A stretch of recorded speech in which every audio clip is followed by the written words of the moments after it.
Salut à tous! Alors aujourd'hui on va apprendre dans cette vidéo à calculer et à manipuler des sommes concernant des suites géométriques. Donc a priori tu dois être en première, spécialité maths, et tu as fait ton chapitre sur les suites de façon générale. Normalement tu as à peu près tout fait. Tu as fait les généralités sur les suites, les variations, majoration, minoration, peut-être un peu de limite, puis ensuite deux suites particulières, les arithmétiques et les géométriques. Donc je t'invite à aller voir cette petite vidéo, on te met tout ça ensuite en description, un petit topo sur toutes les suites où tu as le cours complet. Donc là, on va se focaliser sur des calculs de sommes, c'est-à-dire des sommes de termes consécutifs d'une suite dont le caractère est clairement annoncé ici, qui est une suite géométrique. Donc il faut connaître la formule de la somme et ensuite il faut l'appliquer. Alors concernant les suites géométriques, tu peux aussi t'entraîner et aller voir des études de suites dans lesquelles il n'y a pas forcément des sommes d'ailleurs. Et là, je t'invite à aller voir cette vidéo qui est ici où tu peux aller t'entraîner à étudier des suites particulièrement géométriques. Bon, alors ici, on te demande de calculer dans cet exercice la somme d'une suite UN qui est géométrique de raison Q égale moins un tiers. Donc je te rappelle que la raison, c'est ce qui me permet de passer d'un terme au suivant, puisqu'on a UN plus 1 est égal à Q fois UN pour la définition d'une suite géométrique. Donc ici, la raison, c'est moins un tiers. Et son premier terme, c'est U0 égale 6. Donc lorsque tu caractérises une suite, qu'elle soit géométrique ou arithmétique, pense toujours à donner la raison et le premier terme. Ça, c'est important. Et ici, on te demande de calculer en fonction de n, un entier naturel évidemment, la somme de k égale 0 jusqu'à n des uk, c'est-à-dire u0 plus u1 jusqu'à plus un. Alors, elle pourra être marquée comme ça ou comme ça. Petit conseil, essaie de te familiariser avec ce signe somme, c'est important. Alors, déjà, pour commencer à replanter le décor, je te mets ici les formules sur les sommes de termes consécutifs d'une suite géométrique.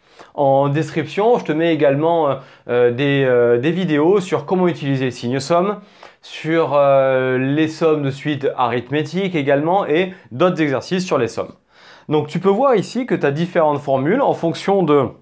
On a une toute simple qui est la somme des q puissance n, mais sinon ta somme peut commencer au rang 0, au rang 1 ou au rang p quelconque. C'est-à-dire que pas toutes les sommes commenceront à 0 ou 1. Il y en a qui pourront commencer à 5 et s'arrêter à n plus 3. Donc en fait, il est bien de connaître la formule générale qui est celle écrite avec les mots en français. Sn est égal à premier terme de la somme, donc up de façon générale, fois 1 moins q, donc 1 moins la raison à la puissance nombre de termes, divisé par 1 moins q. Et ça, c'est la formule la plus générale et c'est ce que je te conseille de retenir. Celle-ci, au moins, elle est fourre-tout, elle marche tout le temps. Donc, maintenant qu'on a revu ces différentes formules qui sont là, tu les as notées ou tu les connais, et ça, j'espère que c'est le cas, on va regarder quelque chose qui est important là-dedans, c'est le nombre de termes qu'il y a dans une somme. Si la somme commence au rang P entier naturel et s'arrête à un rang N entier naturel, alors le nombre de termes est donné par n moins p plus 1. Donc souviens-toi, en fait, c'est la différence des indices plus 1. Tout simplement, tu fais la somme de 2 jusqu'à 5, 2, 3, 4, 5, tu as 4 termes. Alors que si tu faisais juste 5 moins 2, ça fait 3. Et donc tu vois bien qu'il faut bien rajouter le plus 1 au 3 pour tomber sur le 4 qu'on a compté sur les doigts. Bon, allez. Maintenant, on va appliquer directement ici la formule. Alors, qu'est-ce qu'elle nous dit cette formule et qu'est-ce qu'on nous demande de calculer? Ici, on a tous les éléments, donc on sait exactement la suite. Qui c'est? Elle est géométrique, de raison q égale moins un tiers, le premier terme u0 égale 6. Eh bien, ta somme va être égale à, d'après la formule, on a dit le premier terme fois 1 moins q, donc la raison puissance nombre de termes, divisé par 1 moins q. Et maintenant, on va voir ce qu'on va remplacer là-dedans. Et si on connaît tout d'ailleurs. Donc le premier terme, c'est quoi? Ici, c'est 6. Donc en fait, lui, tu peux le remplacer. Ça fait 6. Fois 1 moins. La raison, on la connaît, elle est donnée. C'est moins un tiers. Moins un tiers. Et ici, par contre, ce qu'il faut connaître, c'est le nombre de termes. C'est la seule petite difficulté ou petit piège que tu pourras avoir ici. Quand on va de 0 jusqu'à n, c'est pas n, c'est n plus 1. Souviens-toi, la différence des indices plus 1. Donc n moins 0 plus 1, ça fait n plus 1. Donc puissance n plus 1 divisé par 1 moins 1 tiers. Alors ici, tu n'avises pas de changer le moins par moins en disant c'est plus, puisqu'il y a une puissance. Et la puissance est évidemment prioritaire sur les autres opérateurs que tu connais. Donc ici, maintenant, la seule chose qui va te rester à faire, c'est réduire ici au même dénominateur et éventuellement, après, on va multiplier par l'inverse. Mais là-haut, tu ne vas pas pouvoir changer grand-chose. Donc, l'étape suivante, là, pour le moment, ton 6, lui, il ne change pas. Alors, on va s'occuper du coup du dénominateur. 1 moins 1 tiers, ça fait 1 plus 1 tiers. Et 1 plus 1 tiers, 4 tiers. Donc, divisé par 4 tiers.